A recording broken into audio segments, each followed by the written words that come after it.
Today, Shanks Group report interim results for the 6 months ended 30th of September 2012. I'm joined by Group Chief Executive Peter Dilnot to discuss the announcement. Good morning, Peter. Good morning. Now, revenues and profits are down. Can you give us a little more colour on these results? Yes, as you say, at an overall group level, revenue and profits are down at the half-year point. However, I think it is important to differentiate between the performance of our individual divisions. We have 4 divisions at Shanks, and 3 of those are performing well and very much in line with our expectations. Our international organics business revenues are up 15%, and in our UK municipal business, trading profit is up 42%, both of those at constant currency. In hazardous waste, we have driven margin expansion throughout the first half.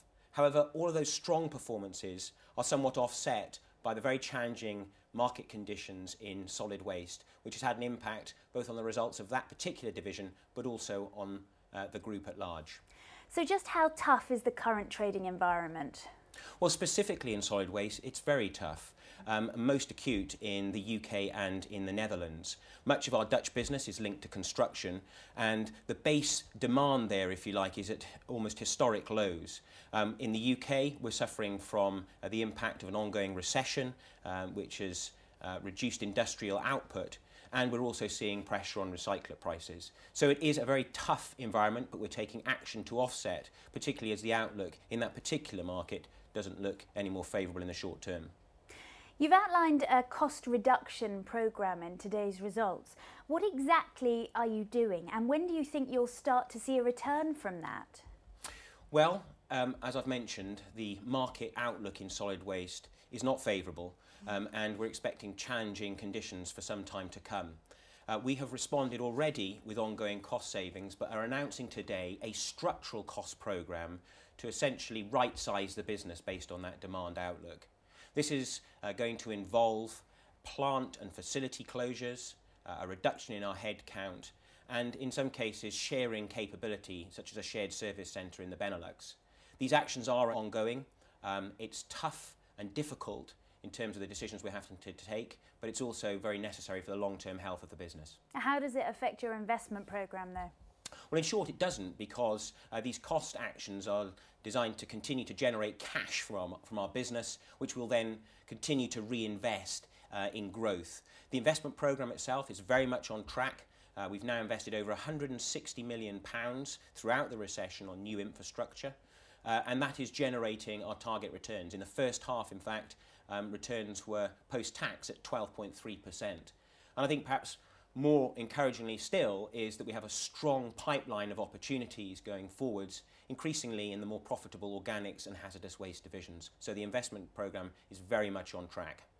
Can you tell us a bit more about the new structure of your business? Yes, and I think this is a very important change for the group as we continue to grow and to develop. As I've already highlighted, the market conditions we're facing are really very different across 4 of those divisions, and by orienting the group and focusing it on those end markets, we're able to manage the business according to the specific issues and opportunities. So for solid waste, focusing on cost for now, and organics and hazardous waste, focusing very much on growth. It's an important change for the group and enable us to manage the business more effectively going forwards. You talk about making more from waste. How are you actually doing this? Well, we have a fundamental belief that there are better things to do with waste than simply burying it or burning it in mass incinerators. And we have developed and are developing a range of solutions that can do that cost effectively. Simply put, we take material that is otherwise thrown away and turn it into valuable products. Perhaps an example, here in the UK with Marks and Spencer's, the leading retailers, we take their food waste and we put it into an anaerobic digester which generates green electricity. Marks and Spencer's then buy that electricity back and use it to power some of their stores. So in this case, what they do is support their own sustainability agenda, and we're in the process of creating value from material, again, that would otherwise be thrown away. We're doing similar things for companies like Heineken, and also helping municipalities divert waste away from landfill. Is sustainability compatible with European austerity and recession? I believe that it is, but it is important, of course, to recognise the very tough macro context that we're operating in. We are I think focused very much on more cost-effective and lower capital solutions than some in the market. But I think we're also continuing to see, importantly, regulation that reinforces the need for sustainability around waste. In illustration of that, the UK government have just renewed the commitment to green certificates for electricity production from anaerobic digestion. Landfill tax is due to go up again in April. And in the Netherlands, indeed, the government there have recently announced a determined approach to get more recycling from municipal waste. So although the times are very austere and funding and capital is tight, there's still a long-term drive, and I think Shanks is very well placed with its particular solutions to meet that need. Well, Peter, this all sounds great, but how deliverable is it? Well, I believe execution is everything, and we are making clear progress. If you look at the two areas in particular I've talked about today, on the restructuring programme on the cost side, we've already taken decisive action there to reduce the cost base, and the impact of that is being felt in the second half and will be felt very much more going forwards. So we're on track with that, with action already taken and more planned.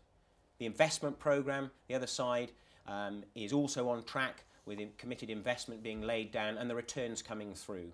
So we are very much delivering against our promises, and that's absolutely what we're focused on going forwards. And what do you see as the outlook for Shanks?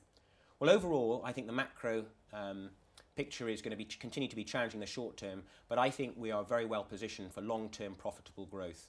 I guess the two key messages from our results today are that solid waste markets are tough. We're taking decisive action to deliver value and returns from cost reduction. The investment programme very much on track, continuing to lay down capital, and those things will deliver increased profits going forward. The overall short-term outlook is that we're on track to deliver in line this year with the board's revised expectations, and a signal of that confidence is the fact that we're retaining our interim dividend. Shanks Group Chief Executive Peter Dilnot, thank you very much for joining me. Thank you.